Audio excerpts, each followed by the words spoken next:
So at the heart of what I want to teach you today is a conversation about how to find a worthy goal for you. How do you find a worthy goal for you? And this is going to be relevant whether you're working in an organization, big or small. It's also just relevant if you have a life. So this is about outside life and outside work and inside work at the same time. And you know what? When I started writing this book and it turned out to be about goals, I was like, I definitely want to take it beyond SMART goals, because the more I thought about SMART goals, the more irritated I got about SMART goals. Because when you ask people, what's the acronym you know about goals? Everyone's like, I know SMART goals, maybe BHAGs, big, hairy, audacious goals, maybe OKRs, but everybody knows SMART goals. I just don't think SMART goals is that good an acronym. First of all, most people can't remember what the 5 words are that make up the SMART acronym. We've all got approximations, but I've actually seen the list and there's about 3 or 4 variations against each of the acronyms. But here's the real irritant for me. SMART goals are all about kind of tying down, firming up, getting more specific, getting more kind of granular about your goal. It's about heightening and lessening ambition. And if you don't have the right goal to start with, then, and you'll pardon my French, or pardon my Australian, I probably should say, basically you're just polishing a turd. And I want a goal that actually lights you up, not that ticks some box about being timely.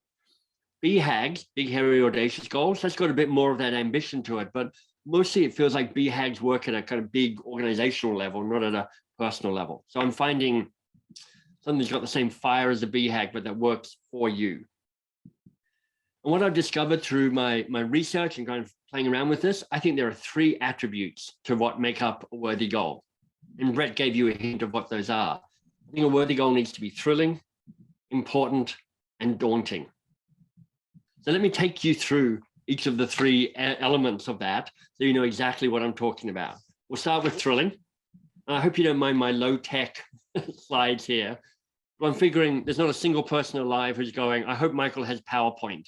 So I'm like, I don't. I'm working with paper. I'm a kind of low-tech sort of guy here. So thrilling is, does it light you up? Does it get you excited? Does it make you rub your hands and go, I am totally up for that? You know, it speaks to your values, speaks to your passion, if that's something that you tap into. It speaks to who you are now. It speaks to who you want to be when you grow up in the world. It is all of that. Here's the power of starting with thrilling. Thrilling says, you know what? When we get to a certain age, maybe it could be as young as 18, who knows, we start inheriting expectations from others. Sometimes it's an external force, sometimes we kind of implant it internally driven. And you kind of go, well, you know, at this stage, in this role, with this responsibility, I ought to, it's probably appropriate if I.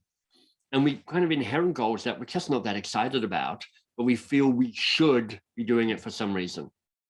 As a quick example, you know, I talked to a friend of mine and I took her through this kind of simple way of thinking about goals.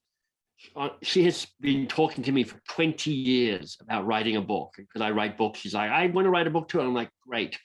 We went through this process and she finally went, you know what? I've got no juice whatsoever about actually writing a book. I feel like I should because I want to be a thought leader and this, that, and the other, but I'm just not excited about it. So that's thrilling. So you got thrilling. It's like me. It's all about me. But if a goal is all about you and nothing about you, then you get into the very worst of the kind of the self-help world, which is like, oh, as long as I have my life and my house and my car and my fitness and my yoga practice and whatever else, that's all I care about. And this world is too broken for it just to be about you. We need to figure out how we contribute to the bigger picture.